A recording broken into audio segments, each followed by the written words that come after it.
اب اس ساری سچویشن میں مریم صفدر صاحبہ وہ یہ میسیج دے رہی ہیں کہ جناب اس طرح سے کام نہیں چلے گا، میں ہوں، اگر مجھے اگنور کیا گیا تو ایسی صورت میں پارٹی الیکشن نہیں جیت سکتی،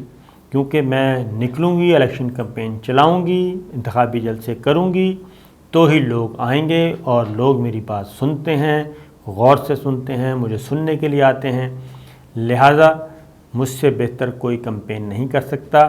اور ضروری ہے کہ مجھے کنسیڈر کیا جائے، اور میرے بغیر کوئی اور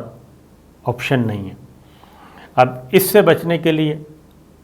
یہ بات کرنے کے لیے انہوں نے باقاعدہ طور پہ یہ بھی چیزیں میڈیا میں آ گئیں، اور زبیر صاحب ان کی آواز بنے، اور انہوں نے یہ میسیج بڑا کلیئر کنوے کر دیا کہ کوئی شہباز شریف صاحب نہیں، اور صرف اور صرف شریف فیملی کے اندر اگر ہیں تو نواز شریف صاحب ہیں یا پھر مریم نواز ہیں، اس کے علاوہ کوئی نہیں ہے۔ اور مریم نواز صاحبہ انہوں نے کہا کہ بہت جلد نواز شریف صاحب بھی، ان کی ڈسکوالیفیکیشن بھی ختم ہو سکتی ہے، سزا ختم، ڈسکوالیفیکیشن ختم، اور مریم صفدر صاحبہ کی بھی ہو سکتی ہے۔ یہ ساری چیزیں ابھی جو پلان تیار کیا گیا تھا مریم صفدر صاحبہ کو کہ ڈسکوالیفیکیشن ختم کروانے کے لیے، یا نواز شریف صاحب کی ڈسکوالیفیکیشن ختم کروانے کے لیے، وہ تھا رانا شمیم صاحب کا بیان حلفی، اور اس کے بعد اس کے سپورٹ میں ایک مبینہ جعلی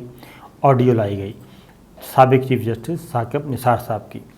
تو ایک فورنزک کہا گیا جی، فورنزک رپورٹ بھی آ گئی ہے، اور امریکہ میں سب کچھ ہوا، لیکن اب اس کا ایک کاؤنٹر چیک آ گیا ہے، اور اس میں یہ ثابت ہو گیا ہے، ایک نئی فورنزک رپورٹ ARY ٹیلی ویژن نے کروائی، اور $5,310 پے کیا گیا، اور اس کے نتیجے میں وہ ثابت ہو گیا کہ ثاقب نثار سابق چیف جسٹس، ان کی جو آڈیو مبینہ طور پہ جو بھیجی گئی تھی، یعنی کہ جس کو وائرل کیا گیا اور کہا گیا کہ یہ وہ ہے جس کے تحت سابق چیف جسٹس ثاقب نثار صاحب ہدایات دے رہے ہیں، اور کہ جی ہر صورت میں سزائیں ہونی چاہیے، یعنی مبینہ طور پہ کہ جی وہ سارا جتنا بھی کھیل تھا سپریم کورٹ سے لے کے احتساب عدالت تک، وہ سارے کا سارا مینیج تھا، یہ ثابت کرنے کی کوشش کی گئی۔ لیکن اب اس کی آڈٹ رپورٹ آ گئی، اور پریمیو فورنزک لیب ہے امریکہ کی، اور بڑی جانی پہچانی لیب ہے، اور وہاں سے جتنے بھی آفیشلز امریکہ کے ہائیسٹ جو فورمز ہیں وہ سارے کے سارے وہاں سے ان کی خدمات لیتے ہیں، انہوں نے باقاعدہ طور پہ یہ سبمٹ کروا دی، رپورٹ آ گئی، اور یہ ثابت ہو گیا کہ ثاقب نثار صاحب کی جو مبینہ جعلی آڈیو بنائی گئی تھی وہ واقعتاً ہی جعلی ہے،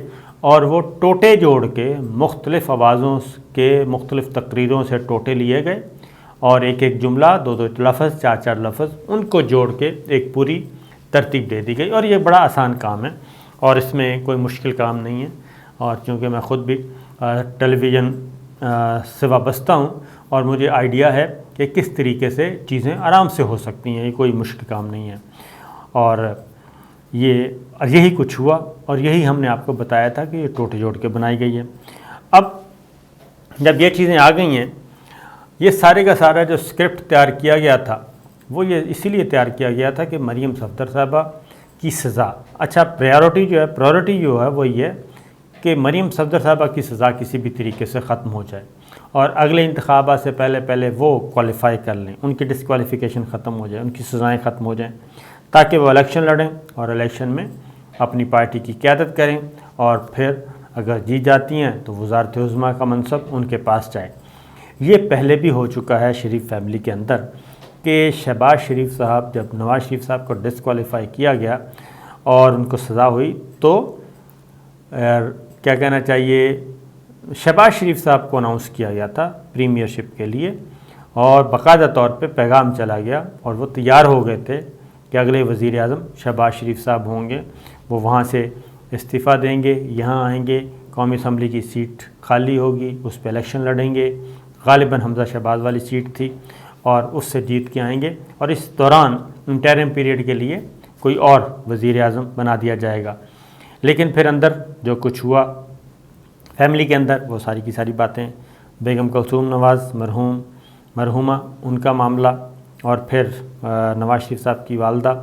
وہ میدان میں آئیں تو ایک وہاں پہ پھر فارمولہ طے پایا کہ مرکز میں نواز شریف ہی رہیں گے، نواز شریف صاحب کی فیملی رہے گی، اور پنجاب میں شہباز شریف صاحب کی فیملی رہے گی۔ یہ چیزیں ہوئی تھیں اور یہ ساری چیزیں رپورٹ ہو چکی ہیں۔ تو اب ایک بار پھر وہ معاملہ آ چکا ہے، اور چونکہ چانس بن رہا تھا کہ شہباز شریف صاحب کو چونکہ ابھی تک کسی عدالت سے کوئی سزا نہیں ہوئی، ان کا ٹرائل چل رہا ہے، تو ان کی گنجائش موجود ہے آخری وقت تک کہ اگر پارٹی جیتتی ہے الیکشن تو ایسی صورت میں شہباز شریف صاحب کے علاوہ کوئی آپشن نہیں رہے گا۔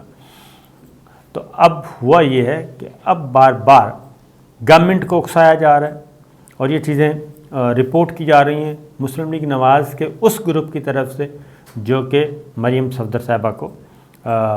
کے نمائندہ سمجھا جاتا ہے اور ان کے ماؤتھ پیس سمجھے جاتے ہیں۔ اب اس طرف سے یہ باتیں آ رہی ہیں کہ جناب شہباز شریف صاحب کے خلاف ابھی تک ایف آئی اے نے چلان سبمٹ نہیں کیا، وہ چلان سبمٹ ہو گیا۔ پھر جو چیزیں ایف آئی اے کے چلان میں کہی گئی ہیں،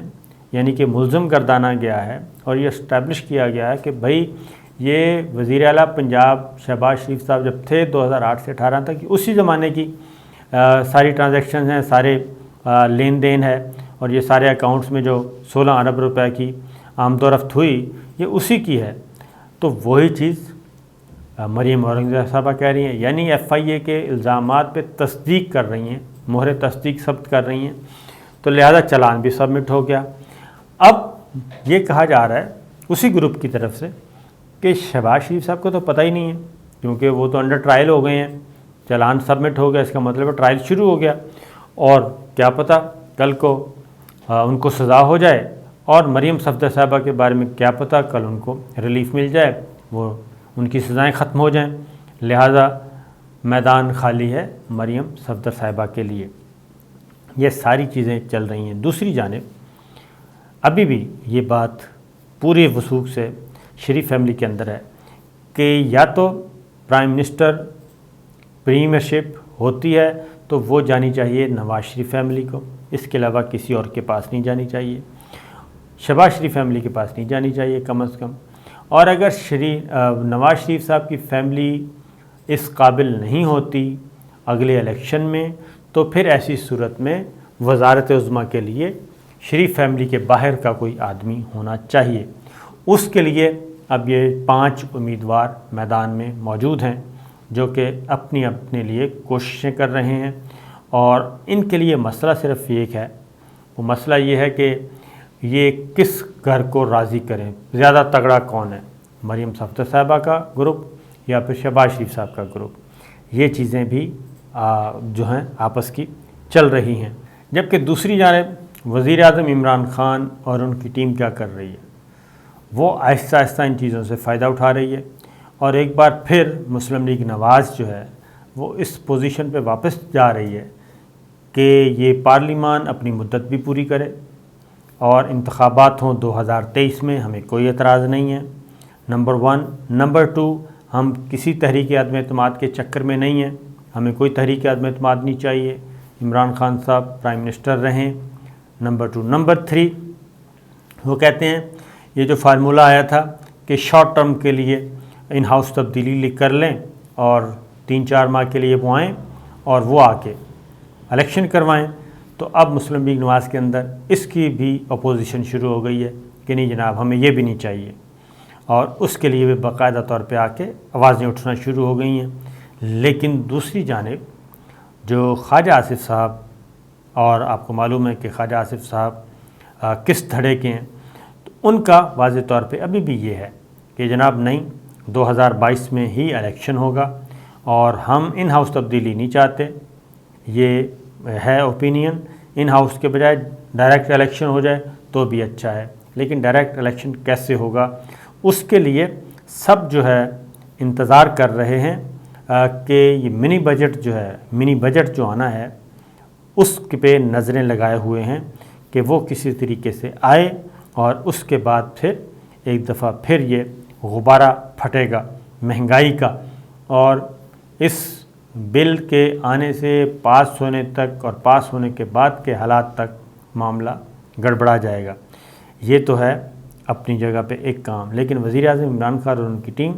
بہت اچھے طریقے سے آگے بڑھ رہی ہے، اور وہ یہ کر رہی ہے کہ ہیلتھ کارڈ، یہ بات ذہن میں رکھیے، ہیلتھ کارڈ اور راشن کارڈ، یہ دو کام، ہیلتھ کارڈ تو تقسیم ہونا شروع ہو گئے اور پہلے 2 کروڑ خاندانوں تک تھا، اب یہ 3 کروڑ خاندانوں تک پہنچنا ہے۔ اور ہیلتھ کارڈ کا مطلب کیا ہے کہ ہر گھر میں، ہر خاندان کو 10 لاکھ روپے